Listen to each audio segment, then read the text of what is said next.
So, I'm going to give you a series of pop quizzes. First one is coming up right now. So, which one of these things was designed by a kid? This school desk, this drawing of a website, or this patent-approved medical device? It's kind of obvious, right? The answer is all of the above. Now, if you are at all surprised by that, then you're thinking the way I was 5 months ago, before I visited this guy's class and witnessed the future. You see, when you teach young children, you have the opportunity every day to draw back the curtain and reveal to them the workings of the world, those gears turning beneath the surface. You see, children are often well-versed in the surfaces of things, but they're unaware of their creative origins. And I want to move my students from being passive users of things to becoming active creators. And so my classes of 3rd and 4th graders embarked on a unit of study on design. And we started by deconstructing a tissue box. So we took it apart and we looked at the die-cut cardboard, the printer's registration marks. We felt the tensile strength of that plastic slit and the interfolded tissues. And these kids were astounded. They were fascinated. They're like Pasteur discovering microbes, or even Moses on Mount Sinai. And they're looking at the design of a tissue box. So I was brought in to talk a little bit about web design, and as a class activity, we asked the kids to come up with ideas for their own websites. To start off with, we asked them, okay, well, what's going to be the main goal of your site? And we got the typical responses, to play video games, to watch cartoons, to sell men's cologne, the usual. And then we asked them, well, how are you going to accomplish that goal? And that's where the real fun came in. So Shayla, for example, came up with a way to tackle the problem that all women have when they're shopping for clothes online. You can't tell what the clothes will look like on you. So her idea was to give every user of her site their own personal avatar that's customized to your body type.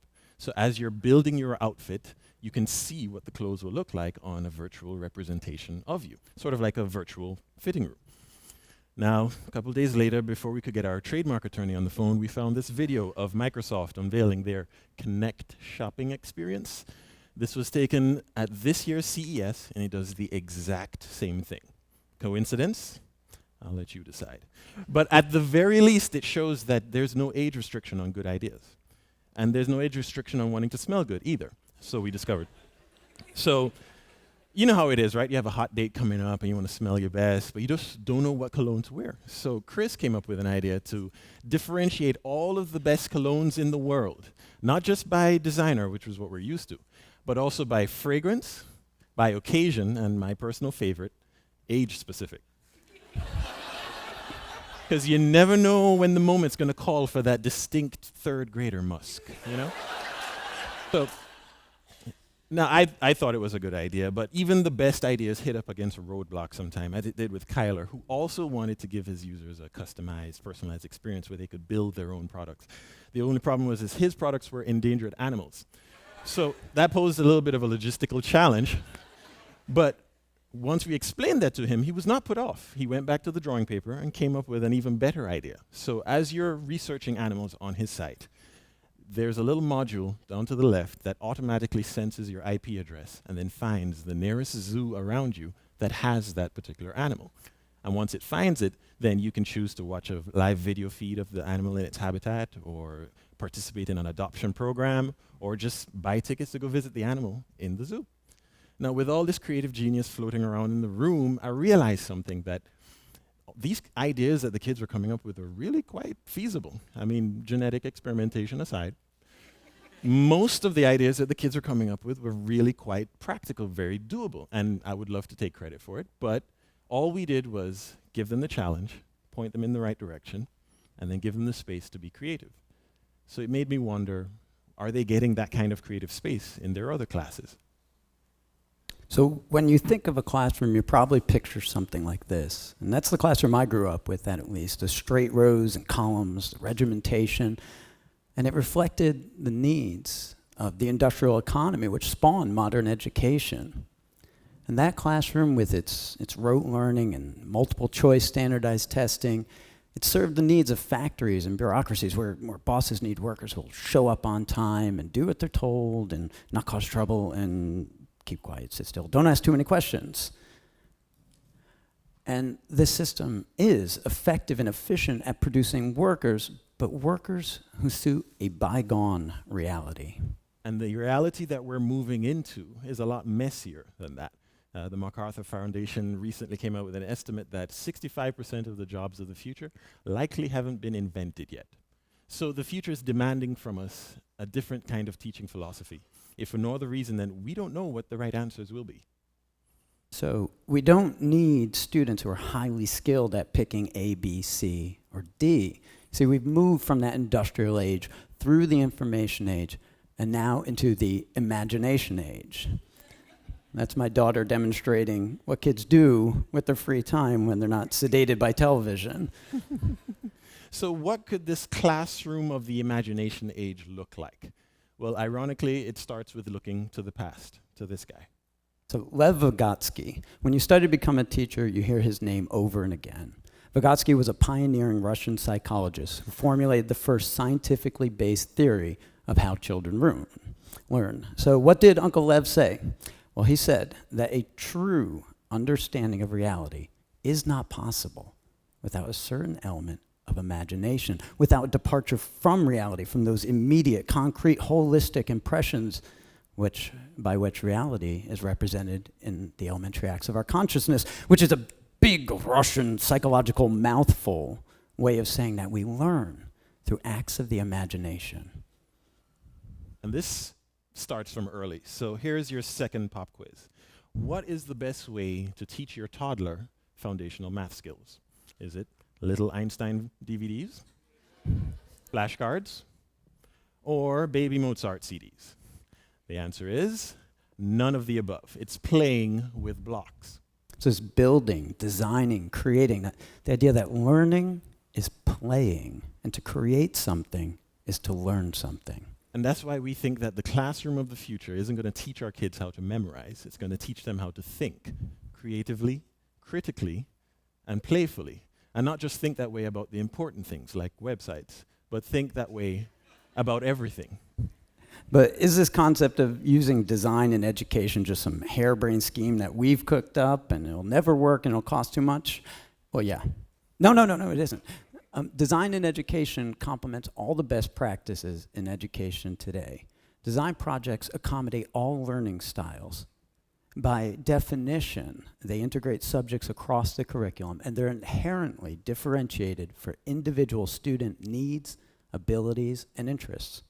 So problems like the pressure sores that plague bedridden patients becomes more than just a medical problem. It becomes a design challenge that these high school students in New Jersey can sink their teeth into. And on the way to getting a patent for their design, they're learning about biology, they're learning about research methodology, they're learning about inpatient, outpatient care, they're learning about the legal mess that our patent system is in.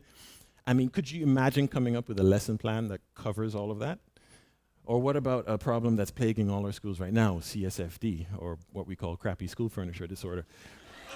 I mean, why is that a problem just for school principals? Why couldn't that be a design project that you assign 8th graders, like these kids in a Manhattan K-8 school? I mean, do you think that they can't handle it?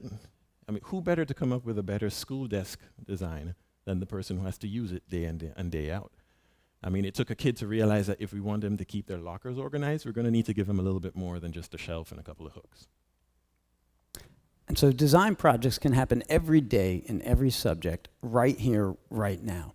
Now, let's say you want to teach 3rd graders something that's actually difficult, like linear measurement, measuring with rulers. And now you're thinking, that's not hard, right? Okay, let's count by those lines on the ruler. Let's start with 1/16, do it with me.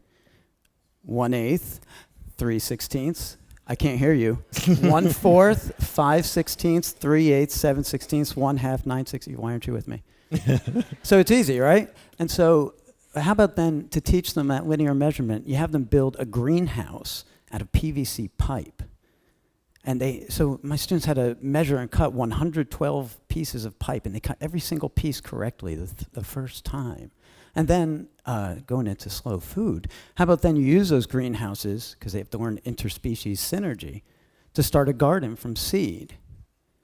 And then when the aphids come and infest our cucumbers, and then you see the ladybugs just come in on their own, they see it happening. It's real life, hands-on learning. And you should see, Kat, these kids, when they pick a cucumber and they hold it like it's the Holy Grail. It's like, wow, I planted this seed and here it is. And then let's say you want to teach fourth graders about mathematical scale. So have them draw a picture, pretty picture, and then snap some chalk lines and turn it into a gigantic mural. And how about we teach them the connection between poetry and visual art by having that mural illustrate haiku? And then, but wait, there's more. How about we teach them web design? And so we bring in a professional designer, and the kids can learn how easy it is to impress some people.